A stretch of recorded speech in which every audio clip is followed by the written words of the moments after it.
begin this morning, though, with some possibly hopeful signs in the ongoing standoff over raising the debt ceiling. The president is in Japan this morning. He arrived earlier today and will take part in the G7 summit tomorrow. But he plans on cutting the trip short so he can get back to Washington over the weekend to continue negotiating a deal with congressional leaders.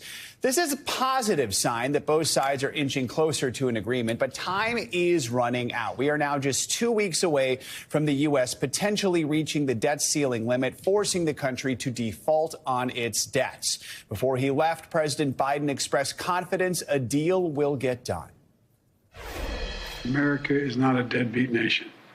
We pay our bills. The nation has never defaulted on its debt, and it never will. And we're going to continue these discussions with congressional leaders in the coming days until we reach an agreement. NBC News White House correspondent Mike Memoli is traveling with the president. Joins us now from Hiroshima, Japan. Mike, good morning to you. So let's start with these debt ceiling negotiations. The president cutting his trip short. No Australia, no Papua New Guinea, so he can get back here to keep negotiating. Where do things stand right now when it comes to getting a deal done? Well, Joe, it was clear yesterday that Tuesday's meeting between President Biden and congressional leadership went far better than that initial meeting the week before. You saw a little bit of a war of words between the president and Speaker McCarthy over the politics around this debt ceiling debate. But even the speaker yesterday was saying that he feels that the negotiations are in a much more serious place, faulting the president for taking some time to get there, of course. Now, the president himself, before making that very long journey here to Japan, clearly also wanted to leave on an optimistic note, but also a reminder about what's at stake here. Take a listen. We're going to come together because there's no alternative to do the right thing for the country. We have to move on.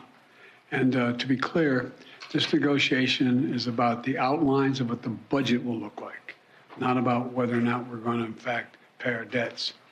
The leaders have all agreed we will not default. Every leader has said that. It would be catastrophic for the American economy and the American people if we didn't pay our bills.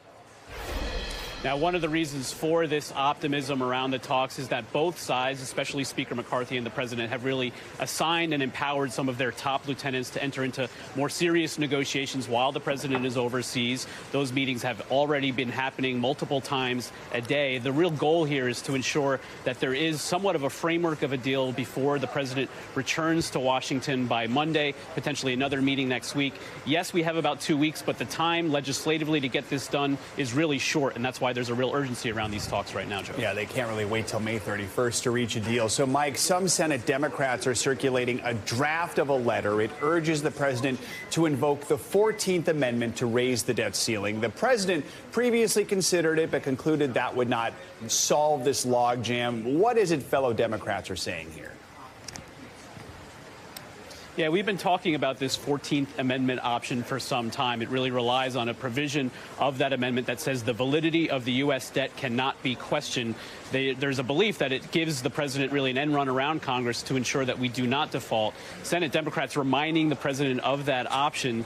And really what we heard from our Capitol Hill team talking to some of these Senate Democrats involved, it comes from that concern that as part of these negotiations with Republicans, the president might agree to things like work requirements for some federal programs. As Senator Bernie Sanders, obviously a lead progressive, says he will not accept a situation where we balance the nation's budget on the backs of the working class. He called that insane.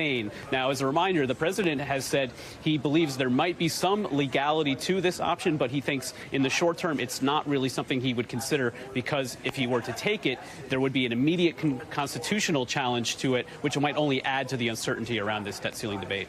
And, Mike, I'm sure you were super excited to travel all the way to Japan just so you can talk more about the debt ceiling. So we should ask you why you are in Japan, the G7 summit taking place. So tell us what's on the president's agenda during this trip. Well, Joe, obviously the concerns at home are here for all of us, including the president and those covering him. But really, when you talk about the president's foreign policy, he's really framed it, said the 21st century is this battle between autocracies like Russia and China and democracies. And this summit that the president is attending is a perfect example. There's going to be a very clear focus in the early days on the war in Ukraine, the fact that there's been broad support among the U.S. allies, not just in Europe, but from countries like the host country here, Japan, to support Ukraine really is a source of great pride for the president. The leaders tomorrow are actually going to be visiting that atomic bomb memorial, a real reminder of what's at stake as Russia has deployed some some of their nuclear weapons potentially in theater. But there's also obviously a significant focus on China as it has worked to expand its influence, not just in the region, but throughout the world over the last decade.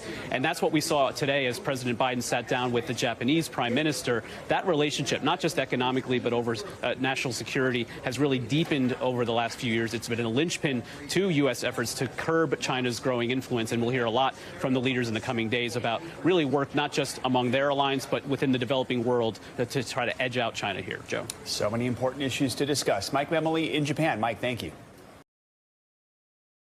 Thanks for watching our YouTube channel. Follow today's top stories and breaking news by downloading the NBC News app.